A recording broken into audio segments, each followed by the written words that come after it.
I'm Chelsea Jones with the Profit Investor Group.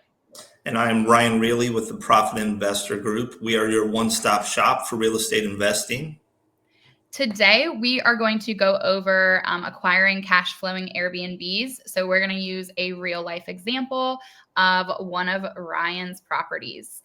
So I'm going to pull this up. Ryan, tell me a little bit about this property. Where is it? What is it?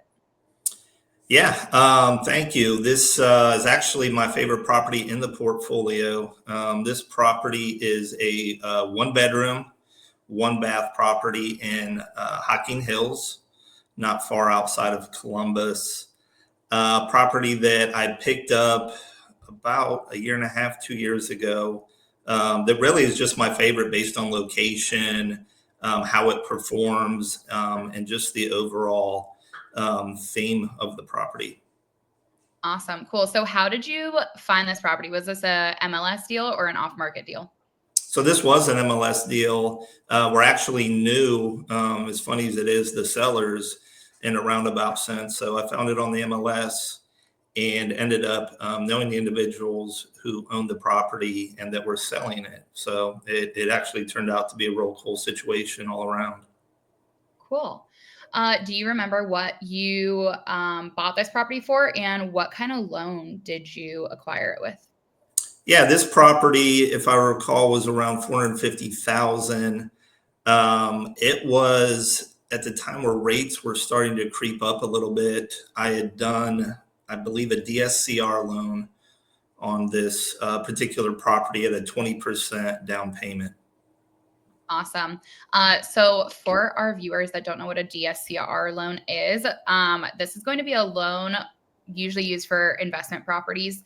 And it's going to be a really awesome type of loan if your debt to income ratio doesn't qualify for an investment loan. So it's going to use basically what you have in the bank and what the property is projected to make to acquire that loan. So this is a really awesome option for investors who are maybe self-employed, tax returns, don't show a ton of income, or if you're scaling really quickly. Okay, so Ryan, so with this property, 20% down, and then looks like in 2023 it did 92,000. So go over kind of why you chose this property, what the plan was for this property. Yeah, obviously here at the Profit Investor Group, we like to talk about strategy first, laying the groundwork for what type of portfolio you're going to do for your real estate investing. Me personally, was very much based on location. I had moved money from long-term rentals into short-term or Airbnbs. And for me, it was very much about that. Hocking Hills was a location that I was somewhat familiar with, getting to know a little bit more about. Like I said, just an hour outside of where my current home is. So a great spot for me to be able to go and get away and do those things. And I wanted something that I knew would cash flow well, was going to have high occupancy, and really just be a great performing property for the portfolio. This was the second one that I had purchased at the time, the first one in state in Ohio, and really was just looking for those things, right? Something that was kind of a niche location, something that I knew would be a destination type of property, and really perform year round, right? Especially in Ohio, there's a lot of seasonality with real estate and with different type of investing in real estate, especially for Airbnb type rentals. So this was a property that I thought would do very well consistently throughout the season.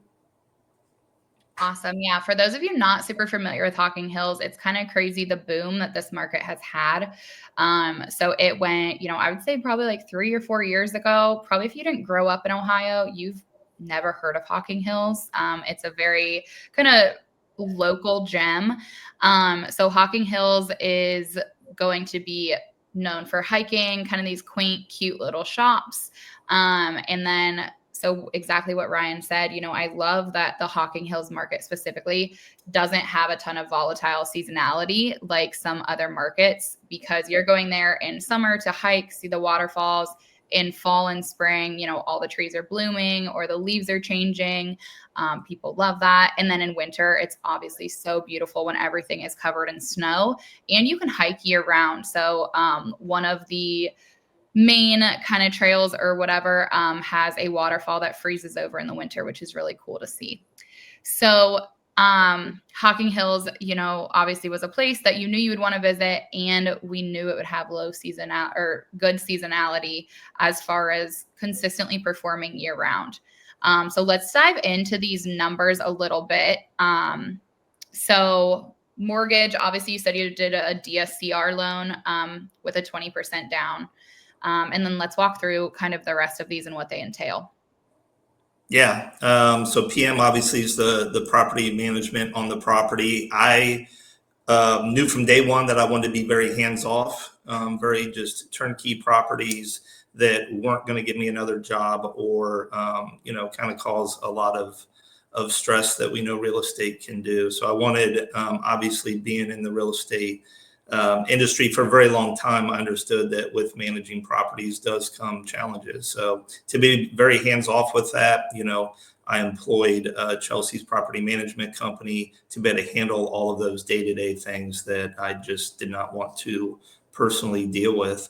So on top of that, of course, you're going to have your utilities, supplies for the property. Luckily, like I said, a lot of, the maintenance and repairs, we're going to address when the property is purchased. A couple of things that, that you touched on that I think are very important to speak on is first having the knowledge, right, of individuals such as ourselves, local real estate agents, because this location, like you said, would not be something that typically would show on the U.S. map. Right. It wouldn't be something that you would really know about unless you're extremely local and knowledgeable in the area. So with that, actually finding the location, then it comes down to, inspecting the properties, making sure for me, I wanted something very turnkey. So I wanted something that was kept up, that was in a very good condition when purchased. So we did all of those inspections and had all of those things done before I even closed on the property. So maintenance repairs, 4,000. I think that was just for things for the jacuzzi and different small things with the property. Pest control where the property is, that's something that's needed.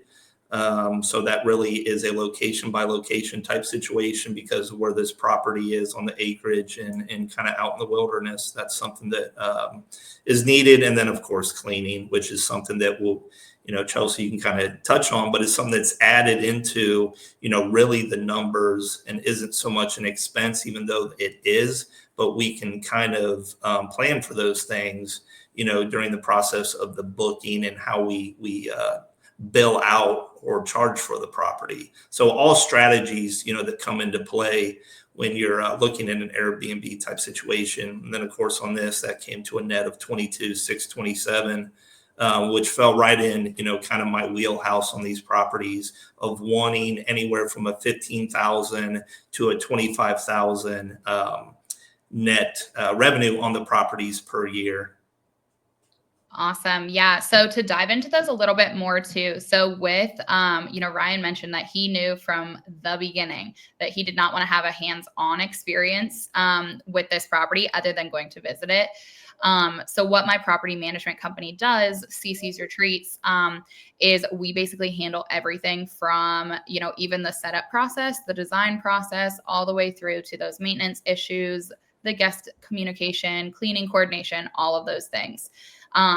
So here at Profit Investor Group too, we have those two avenues, which is why we are the one-stop shop for real estate investors, because we can either manage it for you through CC's Retreats, or we can go ahead and teach you how to manage that too. So we have had clients as well that they do want to be involved, or maybe it's a spouse situation where one spouse has a little bit more flexible job where they can handle all the guest communication and all of that.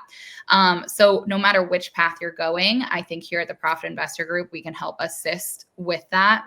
But either way, when we're looking and analyzing at properties, whether you decide you want a property manager or not, that's obviously going to be, in the analyzation process. So when Ryan and I looked at this property, we made sure to add that expense in knowing that that's the course he wanted. And then he's still in his net of where he wanted to be.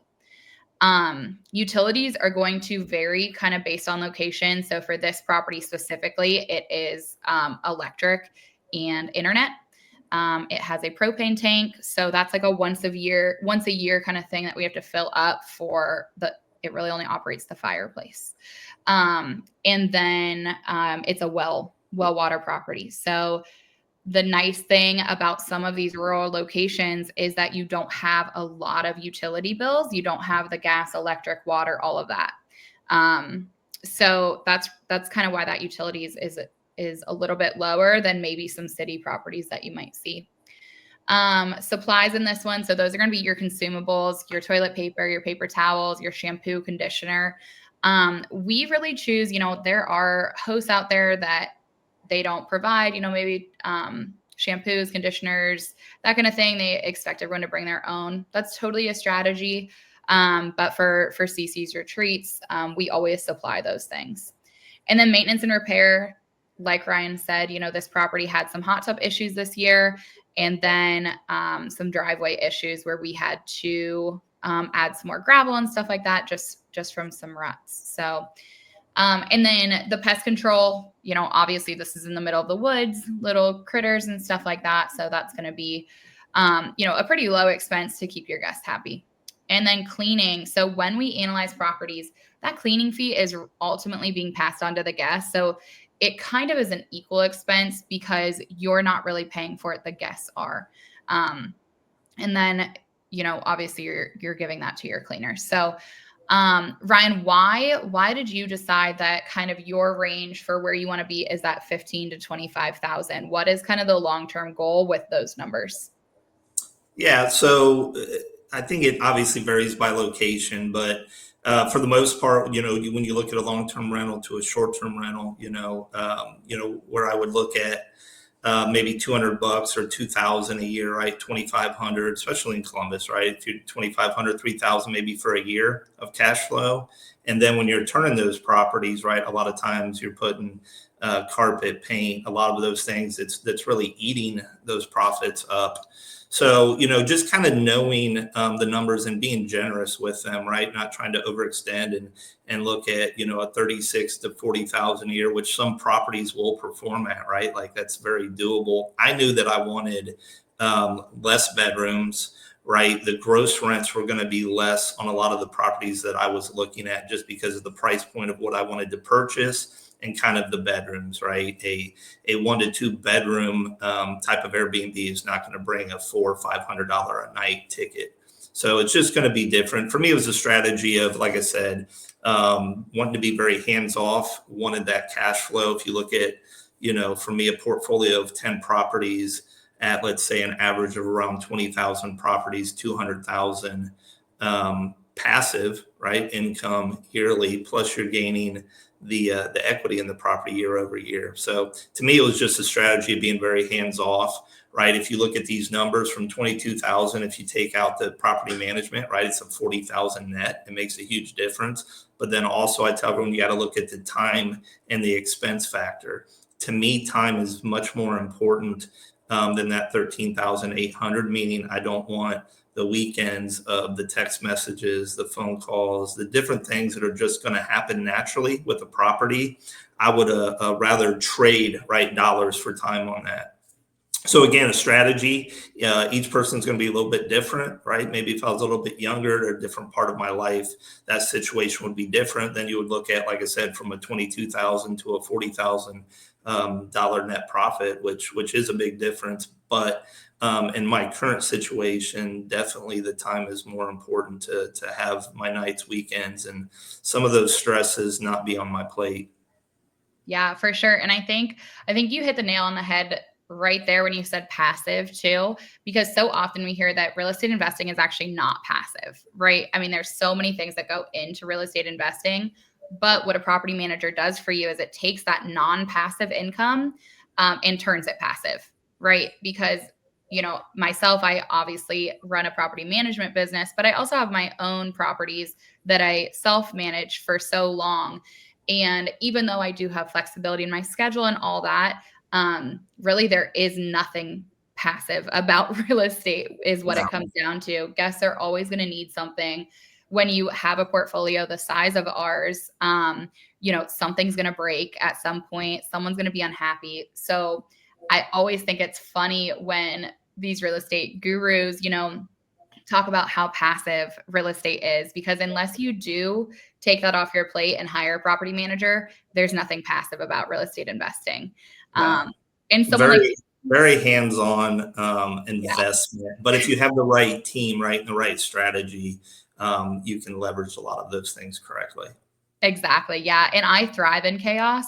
So for me, that's why I chose to self manage. And that's why I chose, to start a property management business in general, is because I like the non passive side.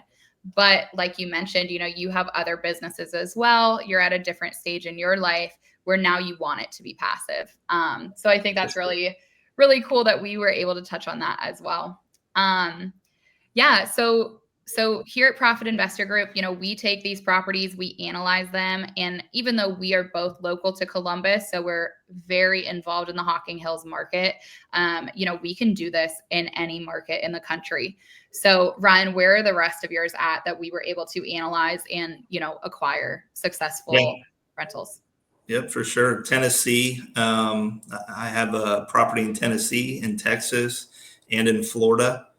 All areas, again, just very strategic with the purchase and the acquisition of those based on several factors. A lot of those just personal wants and needs of thinking not just today, right, and not even 12 months from now, but also on down the road 5-10 years from now. So that's the biggest thing is understanding just what real estate investing is, right, and all of the different paths and all of the different revenue sources that real estate investing can bring. And then also with a group like us, right, and being a one-stop shop, we can be a la carte with having those conversations, and not just everything fits in one box, because the truth is, for most real estate investors, the same approach does not work for everyone. My approach would not appeal to certain investors, and different strategies, just wouldn't fit where I'm at and what I want my strategy and just long-term approach to be. So, being able to invest in different markets, and especially with kind of our network of real estate agents and advisors out there, to be able to purchase anywhere and know that going into the property that we have a win-win strategy in place, I think is super key. Yeah, for sure. I totally agree. All right, cool. Well, that's all we have for today. Keep liking and following us on Instagram, YouTube, and Facebook for more knowledge drops like this. Thanks so much, Ryan. Yep. See you soon.